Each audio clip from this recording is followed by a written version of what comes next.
You ever meet someone who completely flips your life upside down? I did, and she smelled like wet cardboard and lies. This isn't just a story about helping the homeless. No. This is about how I saved a girl in a gutter and found out she was the daughter of one of the richest men on the planet. Yeah, that escalated quickly. So picture this. It's 11:30 p.m. I'm leaving this sketchy 24-hour diner that serves coffee that tastes like despair and regret. I'm juggling a half-eaten grilled cheese and my phone's at 3%. Then I see her.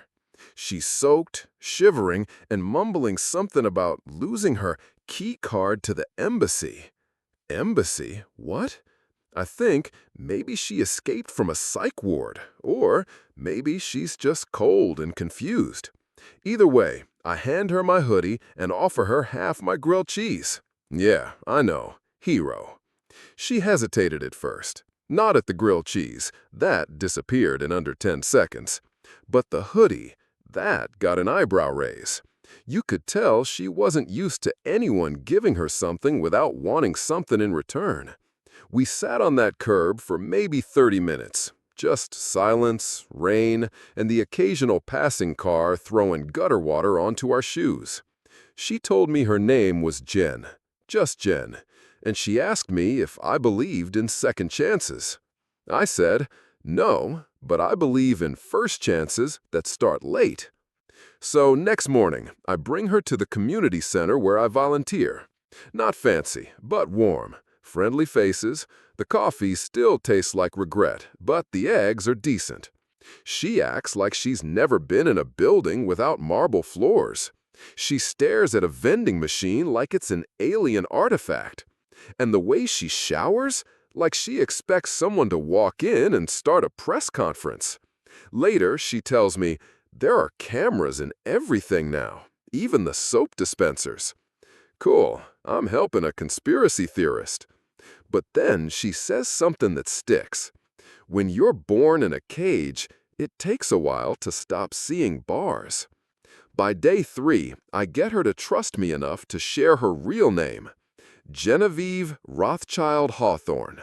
That name hits like a head-on collision with a Google search. Turns out, her dad is basically the godfather of Silicon Valley. Built a cloud empire in the 2000s, bought out half the internet in the 2010s, and now apparently funds AI projects to replace inefficient emotions. His net worth more than the GDP of some actual countries.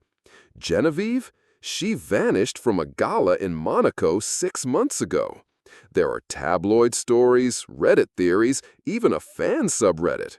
The most popular theory? Kidnapped by art smugglers. The truth? She just walked away. Day 5. We're heading to the library.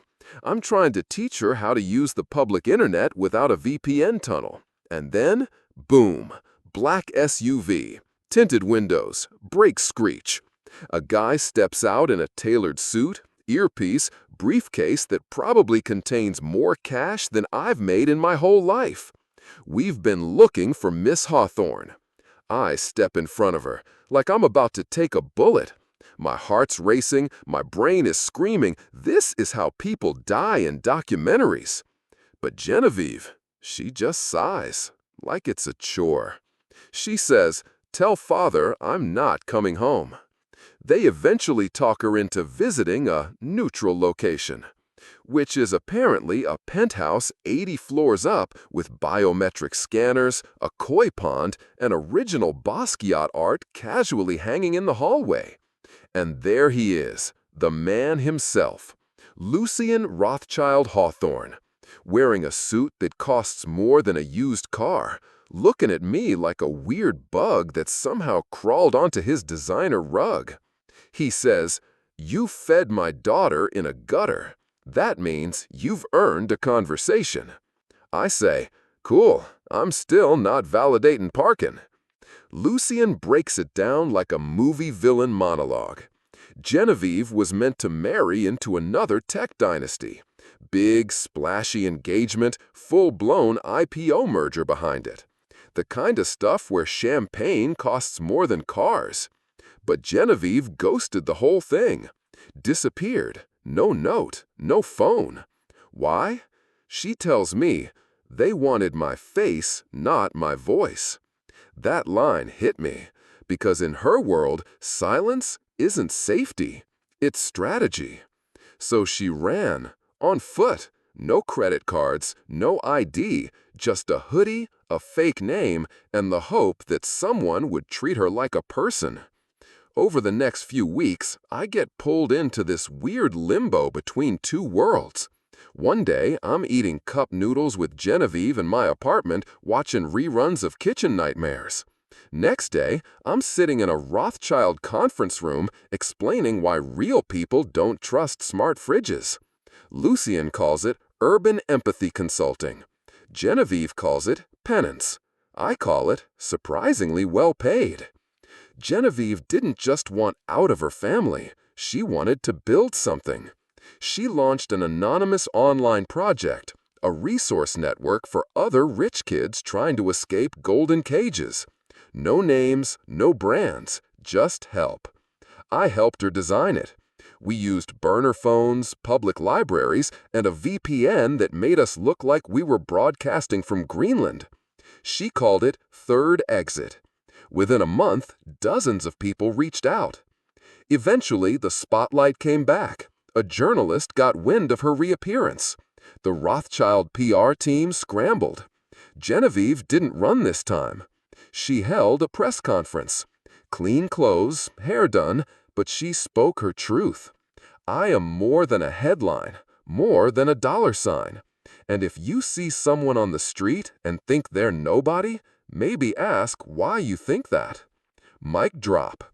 She walked away, again, but this time on her terms. She lives in Lisbon now, rents a flat, rides a bike. Her startup's doing okay. Some of the kids she helped, one of them started a nonprofit in Berlin. Me, I still get invited to Billionaire events where I wear the same black button-down and explain what a laundromat is. Sometimes I miss the girl in the alley, but not because of who she was, because of how real she let herself be. So, what's the moral of the story? We're all wearing costumes. Some are designer, some are soaked hoodies. You never know who someone really is until you see them with nothing. No money, no title, just hunger and a story. So, if you see someone on the curb, maybe offer them half your grilled cheese. Could change your life. Comment what you would have done. Like if you've ever taken a wild chance.